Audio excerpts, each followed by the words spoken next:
Good morning friends, welcome to my YouTube channel.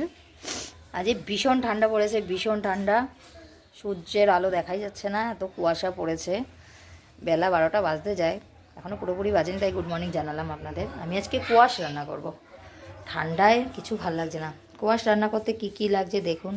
এখানে আলু ডুমডুম করে কাটা আছে, কুয়াশও কাটা আছে, টমেটো কুচি করা আছে, ধনেপাতা, পেঁয়াজ কুচি, আদা কুচি আর রসুন। বাঁধাকপির পকোড়াও হবে। বাঁধাকপিটা এখানে কেটে রাখা আছে কুচি কুচি করে, নুন দিয়ে মেখে রাখা হয়েছে। যখন বানাবো তখন এর সাথে বেসন, একটু চালের গুঁড়ো, নুন, লঙ্কা, হলুদ একটু দিয়ে তারপর তেলে ভাজবো। আপনাদের পুরো ভিডিওটা দেখাচ্ছি, আপনারা দেখতে থাকুন। গরম হোক, কড়াই বসালাম, কড়াইটা গরম হোক। এত ঠান্ডা পড়েছে।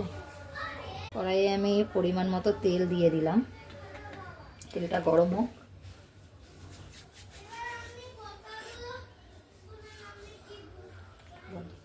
করবো, তেল গরম হয়ে গেছে, জিরে ফোড়ন দিয়ে দিলাম।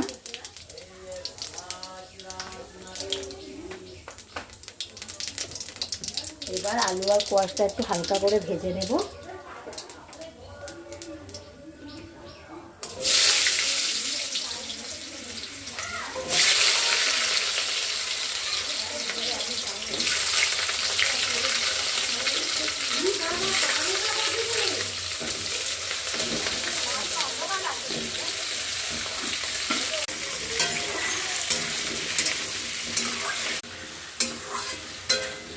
আলু আর কোয়াশটা একটু ভাজা ভাজা বলে এবার মশলাটা কষাবো।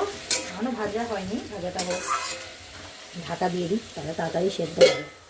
দেখুন আলু আর কোয়াশটা ভাজা ভাজা হয়ে গেছে। আমরা এটাকে তুলে নেব, নিয়ে মশলাটা কষাবো। আমি এইভাবেই করি কোয়াশ রান্না, আপনারা কীভাবে করেন কমেন্টে জানাবেন। পেঁয়াজটা একটু ভাজা ভাজা করে নেব। পেঁয়াজটা একটু ভাজা ভাজা হলে মশলাটা দিয়ে দেবো। একটু ভাজা ভাজা হয়ে হালকা লাগে আছে। এবার আমি এই মশলাটা দিয়ে দেবো। এর মধ্যে আছে আদা বাটা, জিরে বাটা, রসুন বাটা, লঙ্কা বাটা। পরিমাণ মতো নুন দিলাম, পরিমাণ মতো নুন দিলাম, হলুদ গুঁড়ো,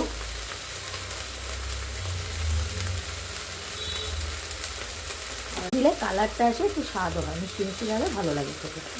একটু অল্প করে চিনি দিলাম, দিয়ে এবার আমি এই মশলাটাকে ভালো করে আলু ভাজাটা দিয়ে দেবো।